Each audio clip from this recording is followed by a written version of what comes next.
Today I'm going to show you how to convert a MIDI clip into an audio clip so that you can further mess with it.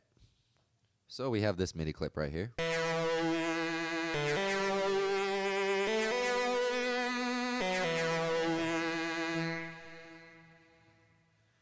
And what you do is you go to an audio clip.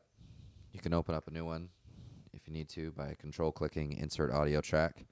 And then you have its input, which is this button right here, be that MIDI clip. And then you arm it like we went over to record it, and then record.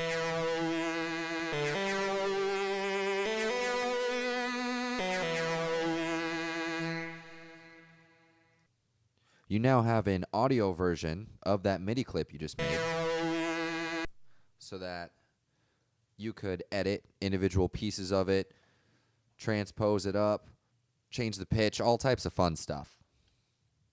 And that is how you turn an active MIDI clip into a recorded audio file in 30 seconds.